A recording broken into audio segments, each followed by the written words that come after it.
سلام دوستان، به کانال کوتاه موبی خوش اومدین. امروز قراره تا فیلمی جنگی و عاشقانه از سال 2016 رو با نام استثنا با هم بررسی کنیم. پس تا انتهای فیلم با ما همراه باشین و این ویدیو رو لایک کنید. ابتدای فیلم با تصویر دختری شروع میشه که با لباس سفیدی که پوشیده روی زمین مرده. اما درست همون موقع مردی که روی تختش خوابیده بود از خواب پرید و متوجه شد که فقط داشته یک کابوس میدیده. کاپیتان استیون برنت از خانمی که شب رو پیشش مونده بود خدافظی کرد و همون لحظه تلفن زنگ خورد و اون جواب تماس رو داد. این تماس از جانب جنرال فاکنبرگ بود. اون از برنت خواست تا بادیگارد و محافظ امپراتور سابق آلمان یعنی قیصر ویلهلم دوم باشه که در حال حاضر داخل عمارتی در هلند اقامت میکنه. توی این عمارت تمام خدمه منتظر کاپیتان برنت بودن و داشتن خودشون رو برای حضورش آماده میکردن. هنگامی که برنت وارد عمارت شد به سمت ملک شخصی ویلهلم رفت و سرهنگ سیگاردون رو ملاقات کرد. سرهنگ تمام توضیحات لازم رو بهش داد و یادآوری کرد که حق نداره توی کارهای زن مداخله کنه. برندا یکی از بانوانی که مشغول تماشای اونو بود بدون هیچ صحبتی اونجا رو ترک کرد. کاپیتان مشغول انجام وظیفه خودش بود و بازرس دیترچ بهش اطلاع داد که سرویس مخفی بریتانیا یه مأمور رمزگذاری شده داره که میتونه اطلاعاتشون رو منتقل کنه.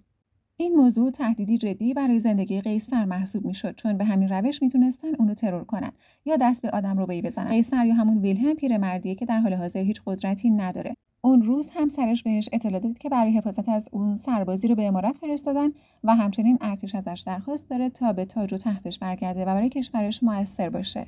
اون همچنین شوهرش رو تشویق کرد تا فرمانده رو به شام دعوت کنه. جنرال سابق و سرهنگ هم مشغول صحبت کردن در مورد تهاجم منطقه بودن که یکی از خدمتکارا برای آوردن قهوه داغ وارد اتاق شد.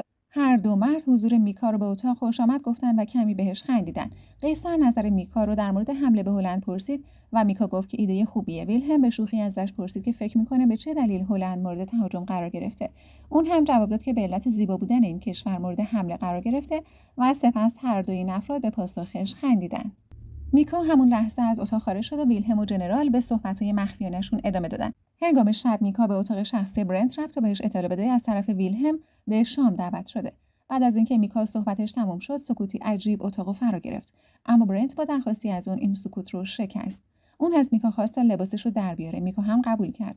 برنت مشغول تماشای زنی زیبا بود. بعد از اتمام خوشگذرونی برنت از میکا خواست تا به ویلهلم اطلاع بده که مفتخره تا دعوت اون رو بپذیره. ویلهلم سر میز شام از بقیه اعضای خانواده خواست تا بهش خوش آمدگویی کنن و به استقبالش برن و دستورالعمل‌هایی که سیگار در مورد محافظت بهش گفته بود و دریافت کنه. برنت نمیتونست روی صحبت‌های جنرال سابق تمرکز کنه و در عوض فکرش درگیر خدمتکار زیبایی بود که شب گذشته رو باهاش گذرونده بود. شام به پایان رسید. برنت به اتاقش برگشت ولی متوجه شد که میکا منتظرش نشسته. برنت ازش پرسید که چجوری وارد اتاق شدی، ولی میکا به جای جواب دادن ازش خواست لباسش رو از تنش در بیاره و دوباره برنت با کمال میل این کار رو انجام داد. بعد از اینکه کارشون تموم شد میکا لباسش رو پوشید تا از اتاق بره، ولی برنت ازش خواست تا بقیه شب و هم پیشش بمونه. اما میکا بدون گفتن یک کلمه اتاق رو ترک کرد. صبح روز بعد سیگارد به ویلهلم اطلاع داد که نقشه ترور اون رو دریافت کرده و پیشنهاد داده تا برنت به امارت نقل مکان کنه. اما قیصر از شنیدن این موضوع ناراحت نشد و توجهش به طرف کارهای مهمتری بود که باید انجام میداد. اون به طرف باغ رفت و به اردک‌ها دونه بده. چند ثانیه بعد از رفتن دستیارش میکا به حیاط رفت و قیصر بهش کیسه‌ای داد تا برای اردک‌ها دونه بپاشه. کمی بعد از اینکه به اردک‌ها غذا دادن، برنت بهشون ملحق شد و اون در مورد ترورش با برنت کمی شوخی کرد. بعد ازش خواست دوباره برای شام بهشون بپیونده. اون از میکا خواست تا برنت به سمت اتاقش در عمارت راهنمایی کنه. توی اتاق میکا به برنت یادآوری کرد که رابطه کارکنان با سربازان ممنوعه و اگر گرفتار این موضوع بشن موقعیت شغلیشون رو از دست خواهند داد. میکا دیگه حرفی نزد و بعد از خارج شدن از اتاق به طرف کلیسا رفت و با کشیش صحبت کنه و در مورد نگرانیش راجع به اتفاقات جدید با اون صحبت کنه. اما کشیش بهش گفت که نگران هیچی نباشه، چون بعد از اینکه مأموریتشون تموم بشه همه چیز به پایان میرسه. در واقع میکا یه جاسوس بریتانیاییه که موظف اطلاعاتی رو در امارت قیصر به دست بیاره. کمی بعد میکا با عصبانیت کلیسا رو ترک کرد و به امارت برگشت. وقتی وارد اتاقش شد دید که برنت منتظرش بوده. برنت بابت رفتار شب گذشته و اینکه یبوشکی به اتاقش اومد ازش معذرت خواهی کرد و براش توضیح داد که تمایل داره مال اون باشه. اون شب موقعی که ویلهلم مشغول حرف زدن در مورد جنگ با برنت و سیگارد بود، میکا وارد اتاقشون شد و براشون نوشیدنی آورد. همون لحظه یکی از نگهبانان ارتش متوجه شد که مأمور ویژه بریتانیایی در نقطه‌ای از امارت مستقر شده و قصد داره بعد از تایید محل حمله رو آغاز کنه. اون لحظه میکا و برنت توی اتاق با هم تنها بودن و میخواستن شب آرومی رو در کنار هم سپری کنند.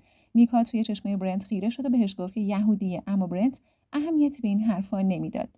اونا به خواب رفتن و برنت دوباره با همون کابوس از خواب بیدار شد. اون قبل از خارج شدن از اتاق از میکا خواست اطلاعات بین خودشون باقی بمونه و به کسی نگه که یهودیه. کمی بعد برنت بازرس رو دید که اونو تعقیب میکرد. بازرس در مورد حمله‌ای که قرار توی امارات رخ بده به برنت توضیح داد و گفت شخصی به نام هیملر قرار به این مکان بیاد و باید اونو ملاقات کنه. برنت وارد اتاق ویلهم شد تا در مورد ملاقات هیملر باهاش صحبتی کنه، اما همون لحظه همسر ویلهم وارد اتاق شد و همین موارد دوباره بازگو کرد. برنت اتاقو ترک کرد تا اطلاعاتو به سیگارد بده. سیگارد به برنت گفت که در حال حاضر سربازا در حال آماده کردن اسلحه ها برای حملات احتمالی هستند. بعد از پایان این گفتگوها برنت همسر ویلهمو توی باغ ملاقات کرد. اون از اهمیت ملاقات با هیملر توی امارات برای برنت گفت و اضافه کرد که اون نقش مهمی رو ایفا میکنه و تاج و تخت رو به ویلهم برگردونه. بنابراین ازش خواسته احترام این شخص رو نگه داره. کمی بعد مامورا برای بازرسی امارت وارد اتاقای مختلف شدن. ویلهم هم برای گذر اوقات دوباره به طرف حیاط رفت تا به اردک‌ها غذا بده. اون مجدد میکا رو ملاقات کرد و قصد داشت مکالمه‌ای شاد باهاش شروع کنه، ولی میکا نمیتونست کاری کنه و فقط از روی عصبانیت لبخند میزد. از طرف دیگه برنت شخصا وارد اتاق میکا شد و اسلحه‌ای رو زیر میزش پیدا کرد. کمی بعد میکا با عصبانیت به طرف اتاقش رفت و دید که اسلحه‌اش سر جاشه، پس خیالش راحت شد. همون موقع که جستجو در حال انجام بود، برنت مشغول صحبت کردن با بازرس بود و میکا رو دید که با عجله از امارت خارج میشه و یک کیف بزرگ توی دستشه. میکا امارت رو ترک کرده بود و به طرف روستا رفت تا کشیش رو از ماجرای پیش اومده با خبر کنه. اون به قدری عصبی بود که قصد داشت با شجاعت کامل هیملر رو بکشه. کشیش سعی کرد که جلوی اون رو بگیره، اما میکا روی تصمیمش مصمم بود، چون هیملر همون شخصیه که پدر و همسرش رو به قتل رسونده بود. با این حال برنت که میکا رو تعقیب کرده بود، تمام حرفاشون رو شنیده بود. بعد از ظهر اون روز هندریکس در تلاش بود تا دکمه رادیویی فشار بده تا بتونه با لندن ارتباط برقرار کنه. اما سربازای آلمانی پیام‌های رادیویی کشیش رو دریافت کرده بودن و اونو دستگیر کردن. اون شب میکا دوباره به اتاق برنت رفت و شب رو کنارش بمونه. روز بعد برنت دوباره همون کابوس رو دید و داستانش رو برای میکا تعریف کرد و گفت که در تلاش بود تا دختر کوچیکی که روی زمین افتاده رو نجات بده، اما نمیتونست.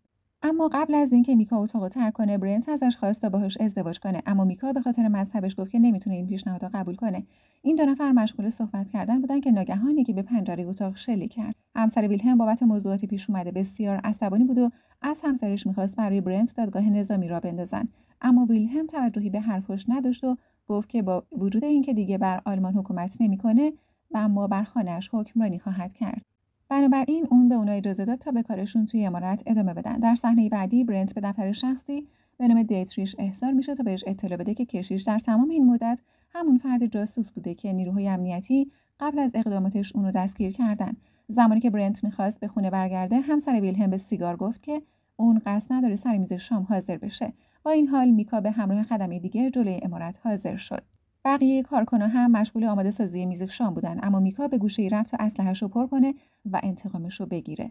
همون لحظه برنت میکا رو تعقیب کرد و به زور اون رو مورد بازجویی قرار داد و گفت که از همه چیز خبر داره. برنت گفت که کشیش در حال حاضر در حال شکنجه شدنه و به زودی هویت خودش رو هم فاش خواهد کرد. برنت بهش یادآوری کرد که اون به عنوان یه زن به کشورش خیانت بزرگی کرده.